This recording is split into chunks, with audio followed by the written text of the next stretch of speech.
Okay, so hey everyone, I'm Rahul Preman. I am a cricket writer at Go Worldwide Sports. We are a bunch of cricket lovers who live around the sport. We rule over the sport. We discuss, we fight, we banter.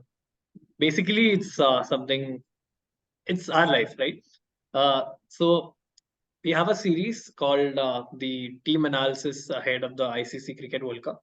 And today we'll be discussing two teams which are said to be the favorites to win this trophy. So we'll be discussing and we'll be giving you a run through about the squads of Australia and India. And for that, I have with me a diehard Australian fan for so many years. I have cricket expert Varad Vaichal with me. Hello, Varad. How do you see Australia's chances going into this World Cup? Australia means hi Rahul. See, Australia is a champion team. Look how they won the third ODI. I mean, they just bamboozled Fox. They just buried India alive. I mean, what a team it is. They have got a lot of N type of match winners. It's not like Virat. India has only Virat and Rohit. So no offense to that, but Australia has got Smith, Lavishan, and everyone. Right. I mean, Australia has always had a strong team coming into any World Cup. So let's just go into detail regarding their teams. Let's discuss their strengths, weaknesses, and who do you think the X factors will be. Let's start with strengths. So according to me, I think Australia has a very deep batting lineup. So the batting lineup goes up till number 8, number 9, with Pat Cummins, Mitchell Stark, Yes. who has multiple test half centuries. They have very explosive openers in Mitchell Marsh, or if Travis Head comes back, and most importantly, David Warner. So as far as batting is concerned, I think they have all boxes checked. They have an explosive opening pair in Mitchell Marsh and David Warner. They have a stable middle order when it comes to Marcus Stoinis, Steven Smith, and Marnus Labuschagne. And they also have good finishers at the end. If we're talking about, we have Glenn Maxwell or Marcus Stoinis or Cummins. So, what do you think about Australia's batting? Australia's batting lineup, they have got a perfect two batsmen in the form of Smith and Labuschagne. Proper batsmen are there. They've got finishers, Marcus Stoinis, just as you said. They have got Cameron Green. Estorero is not a part of the team. But actually, I'm a little bit worried because what happens if there are too many match winners? No one takes responsibility. Yeah. That's the only concern I feel. And now see, even if Travis Head is not available for the first tournament, Mitchell Marsh is there. Mitchell Marsh is a blessing in disguise because if he opens, then he can take the game away in the power play overs. He can score us 70 to 80 runs in the power play overs itself. He has got a brute power, muscle power is there, and I strongly believe that Australia don't have a significant weakness in them. But do you think that Australian batsmen play spin well? I mean, Steven Smith and David Warner, Yeah, obviously, but when it comes to the other batters, do you think they are good with yeah. spin? Yeah, that's the only concern because if Smith and Labuschagne go out cheaply, then Marcus Stoinis he doesn't have a good track records in the last couple of years, and Glenn Maxwell he's like he will hit every ball to the boundary and get out. So that's the concern. So, but see, how Labuschagne is scoring runs. He's sticking to one end. He's like, I am going to take responsibility, even if Smith fails. So the spinners is not the concern. They are going to rotate the strike. The team which rotate the strike against India or any other team will win the World Cup. It's simple as that. You don't have to go play aggressive brand of cricket against the spinners. Right. But I mean, something that we've observed in the past few months is that the Australian batting lineup is a little bit inconsistent. I mean, it might have to do with the injury scares. Steve Smith, Travis Head, and Cummins or Glenn Maxwell have been out for an extended period of time with injury. So that might be the reason. But Actually, yes. yeah, Actually, you must have read the statement of Pat Cummins. He has said that we will be doing split captaincy. For example, he said sometimes Steve Smith will lead the side, Josh Hazelwood will lead the side, and then Alex Carey, and then Pat Cummins. Like it says that how much they believe in themselves. There is a good camaraderie. There is a bonding between the players because Cummins can't play 9 matches. We witnessed how in Ashes he played 5 matches and he got sidelined. So the chief selector Josh Bailey, they have got so much good bonding between the teams. I think the team that has good bonding is a perfect candidate to lift the trophy for the sixth time. It's no other than Australia.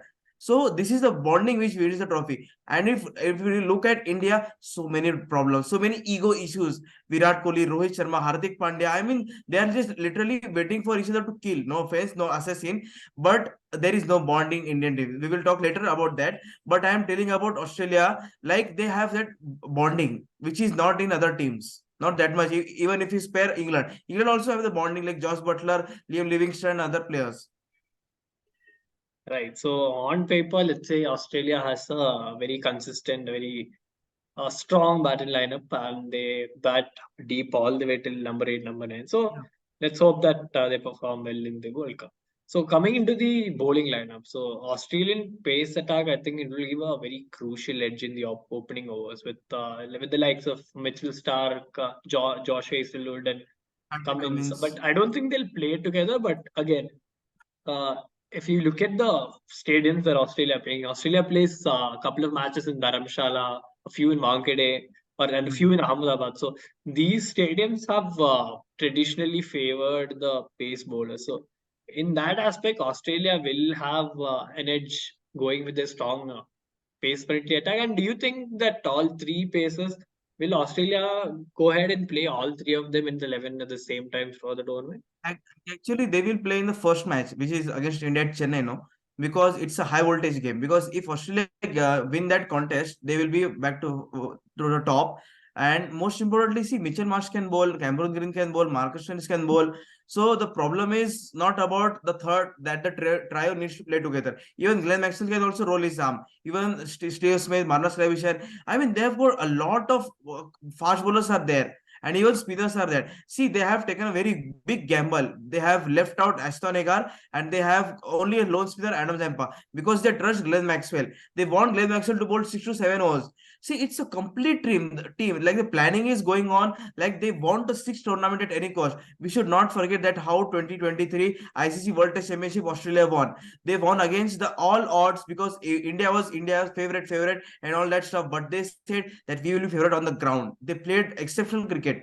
And even since Travis Head is not there, I think he will be back. And even if he is not back, they have got Mitchell Marsh and got Labuschagne and Smith. So they have got a complete backup. Backup is important. India doesn't have the backup, no man. Where is the backup? If Virat Kohli doesn't perform well, India is out. Rohit Sharma is out, India is out. The game is done and dusted. It's not like Australia. Fair enough. I mean, every team has its own weakness. It wouldn't be fair on us to say that they don't have vaccine and all that. But again, so speaking of which, let's talk about the weakness of Australia team. Every team has a Yes, bunch of yes. weakness. Australia also has. So as we addressed in the previous, as you said in the previous statement, Australia left out Ashton Agar to include Marnus Labuschagne. So which leaves Australia with just one single complete spinner, that is Lone spinner. In Adam Zampa. And Glenn Maxwell can bowl a few overs. Steven Smith also can bowl a few overs. But when you're coming to a World Cup to be played in India, which has been a spin haven for a number of years. So is it a courageous decision, gutsy decision on the part of Australia to play just one spinner coming into a World Cup in India? Yes, actually, it's a good one because see, they consider Glenn Maxwell to bowl 6 to 7 overs. See, I just now repeated that Cameron Green can bowl Mitchell Marsh and then Marcus Stoinis. See, it's a team game. They are not concerned about the 10 overs. 10 overs would be bowled by Mitchell Stark, Josh Edward Cummins, and the others would rotate. That's the team bonding. I'm telling you, they are not concerned about the 10 overs. They want the match winners, all rounders. See, all rounders win with the World Cup. 2011 World Cup was won by Yuvraj Singh. 2015 was won by Shane Watson, Glenn Maxwell, and other. 2019 was won by Ben Stokes. All rounders win with championships. It's a teamwork. Again, I mean, how do you think with the lack of experienced spinners or spinners will come handy? How do you think they'll negotiate the middle overs within? See, Glenn Maxwell is not a part-time spinner. He has been playing cricket for the last 10 years. He has played franchise cricket, he has played national cricket, he has done all sorts of things. So that's not the point at all.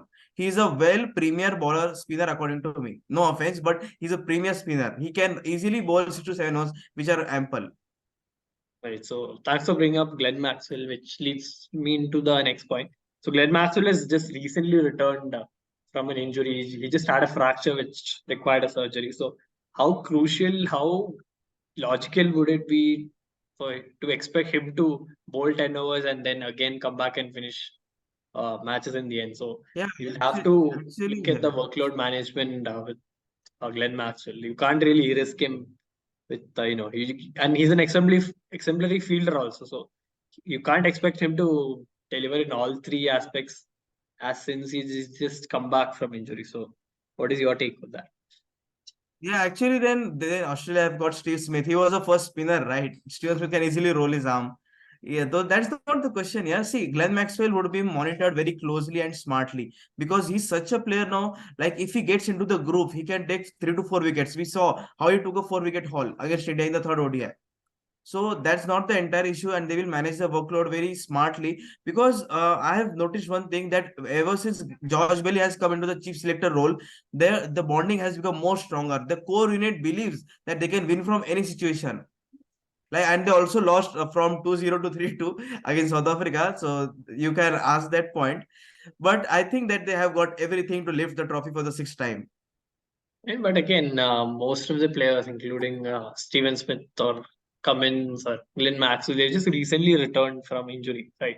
They've played barely 2 or 3 matches before the World Cup, and they were out for a couple of months. They couldn't play the series in South Africa. So coming into the World Cup, how do you think these players will perform? Because they just recently returned from their injuries and they barely had any match practice.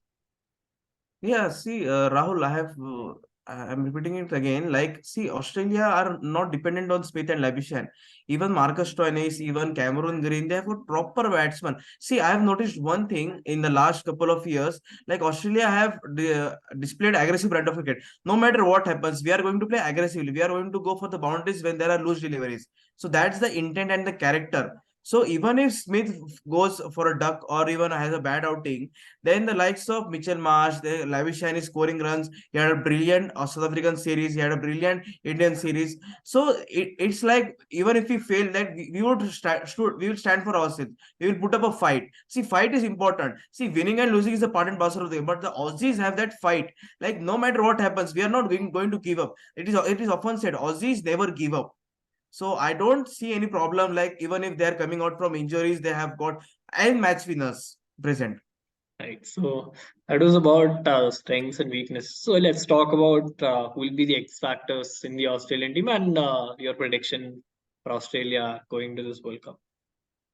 Yeah, actually, according to me, X Factor will be like Mitchell Stark. I mean, see, he was a part of 2015 World Cup, 2019, 2023, and not 2023. And most importantly, I think he can bowl in 3 to 4 spells. You remember the Yorker which he bowled to Ben Stokes in 2019 World Cup? That in-swinging Yorker. I mean, his 10 overs are equivalent whether Australia can win the World Cup or not. He has the knack of picking wickets in crucial moments. He is the man with the golden arm. And according to you, who is your favorite X Factor for I mean, Aussies? I would say it would be Steven Smith because Steven Smith he uses his feet against the spinners well. He's one of the few players in the Australian lineup which can play spin well. So he's good at rotating strike. He's good at punishing the bad ball. So Steven Smith will have to perform. Will have to show up if Australia has to go ahead in the series, go ahead to win the World Cup. So yeah, Steven Smith and yeah, what would be your prediction for Australia to? Yeah, Australia. See, first of all, we will talk about whether they will make it to the semi-finals. That's most important.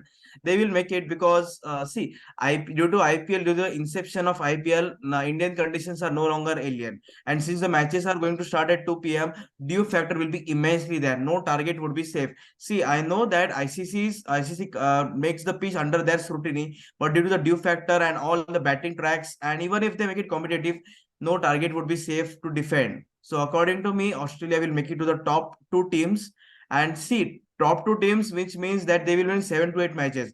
I am expecting them to win 6 to 7 matches, and they will easily make it to the playoffs unless and until they hit themselves. It is an it is a saying in Australia and in English that unless and until you hit yourself, you will be in a bad position. Australia will have to play very bad cricket if they want to miss out on playoffs, semi-finals. And what's your prediction? I would say Australia would make it to the semi-finals, but considering their lack of spin options and their number of players who just come back from injury, I don't know if they have the longevity to go that fast. So, yeah, so that's my prediction. Yeah, so with this, we come to the end of this episode. I hope you enjoyed us speaking about the Australian cricket team and how their journey would be in the ICC Cricket World Cup happening in India. I hope you enjoyed it. So if you have any more, if you think we've, if you think we were wrong or if you wanted to correct us in any way, please do comment. Please do reach out to us. We'll be happy to have a banter with you. I mean, because that's what cricket fans do. So thank you so much for joining us. We will see you tomorrow with the analysis of another team. Thank you.